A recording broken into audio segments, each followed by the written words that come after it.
Hello Year 5 and welcome back to another maths video where today we will be looking at multiplication and division problem solving questions for Year 5. To start off with, we will look at the learning objectives. They are to recognise and use square and cube numbers, to be able to recall prime numbers, to be able to multiply and divide by 10, 100 and 1000. That does recap on last week's work with Who Wants to Be a Millionaire, and to be able to multiply 3 and 4 digit numbers by a 1 digit number, which recaps on the work from the first 2 weeks of this lockdown. Now, if you haven't got a pen and paper or a pencil or a whiteboard and a pen, pause the video now and go and collect those and bring them back because you're going to need them to do this work. Right, to start off with, we're going to look at some questions that involve you having a good understanding of how to recall the cube numbers. First of all, it says complete the table below by filling in the missing boxes. Can you find the missing cube numbers and calculations? So there are 3 columns and a number of rows within the table. If you have a look on the left hand side here, you can see that you've got 3 bits of information, but there are 2 empty boxes in the column. If we look in the middle column, we've got 3 bits of information and again 2 empty boxes, and in the third column on the right hand side we've got 3 empty boxes and 2 bits of information, and your job is to fill in the missing bits of information within the table. Now if we have a look here, we can see that we've got the first calculation represented in 2 different ways. We've got 3 multiplied by 3 multiplied by 3, and we can also say that as 3 cubed. That's why we've got the small 3 above the bigger 3. Similar to when you do square numbers where it's a small number 2. That's just telling us that we need to multiply it 3 times. So we know that 3 times 3 is 9. 3 squared is 9. And if you multiply that by 3, so if you multiply 9 by 3, you get 27. So 27 is the cube number. Now by using that information that you've got there in that row, you need to fill in the other missing bits of information within the table. Once you've done that, how many other cube numbers can you recall? How many other cube numbers do you know? Let's see how far you can get with that.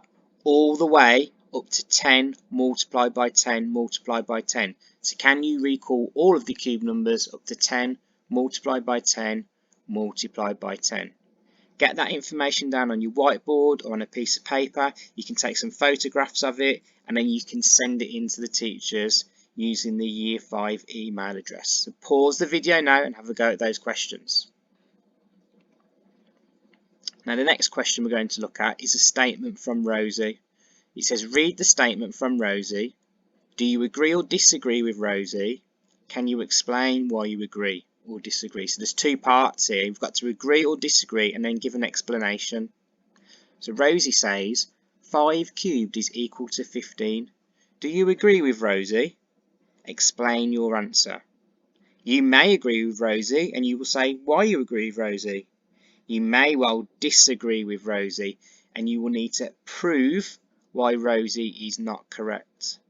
Prove why she is wrong. You can use a calculation to prove that as part of your explanation. So get that down on a whiteboard or a piece of paper, pause the video. Once you've finished it, take a photograph, send it in to the teachers.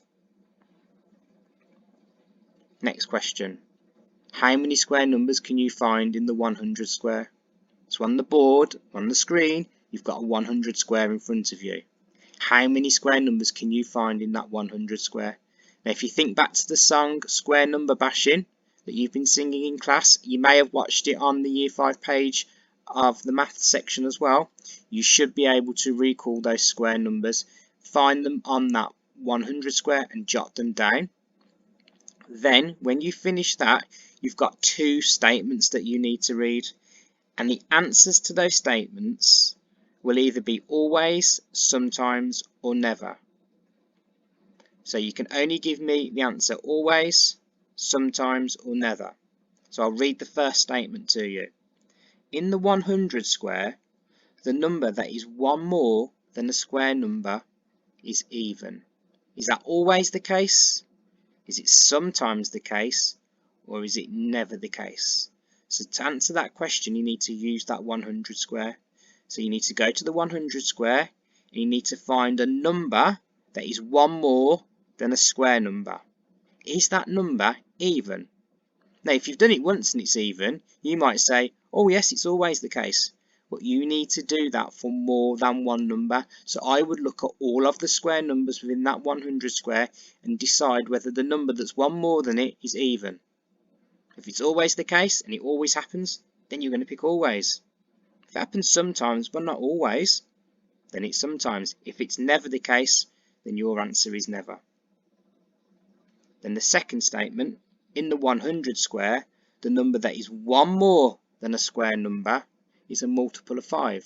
So let's look at the 100 square. Find the number that's one more than a square number. Is that a multiple of 5? And again, you've got to decide whether it's always, sometimes, or never the case. So don't just do it with one of the square numbers, do it with all of the square numbers in the 100 square, and then you will be able to decide whether it's always, sometimes, or never the case. Pause the video to get those answers down, and it might mean that you need to take a little bit of time on that. Next question. Explain the mistakes in these calculations. So there are 4 calculations and there are 4 errors. You need to find the errors and you need to explain what went wrong. Did the digits move in the correct direction? Did they move the correct number of places? Did somebody get the wrong operation? You have got to work out what the errors are and explain them. Think back to the work you did with the Who Wants to Be a Millionaire quiz and the other resources that you had available for multiplying and dividing by 10, 100 and 1000. If you need to work out the answer to the calculation, then please do that. This is a hard one now, so you will need to take a little bit of time. What are the missing digits in this calculation? You have got the final product. It's a 4-digit number, 3,438. But there are 2 missing digits in the calculation. There's a missing digit in the 3-digit number and there's a missing 1-digit number. What 3-digit number is multiplied by a 1-digit number to give that 4-digit product? So you need to know what goes in this box here for the 1-digit and what goes here in the tens column for the 3-digit number. So 500 and something multiplied by something is 3,438. We did a similar question with addition and a similar one with subtraction earlier on in the year. So apply those types of skills that you use then to this question. Take your time with this. It might be that you need to have a couple of attempts at doing it. And finally, put a number in each section of the Venn diagram. Split up into even and prime numbers, but there's also that overlap, that middle section. What's that overlap? What's that middle section used for? So you need a number in each section of the Venn diagram. And how many numbers can go into that middle section? You've got the song there all prime saved on the maths page. If you need to go back and watch that video with the song, please do that as well. That might help you to answer this question. Pause the video if you need any time to think. Once you've finished, get all of your answers together for all of the questions, write them down, take a photograph, email them into your teacher using the Year 5 email address. I'll see you soon.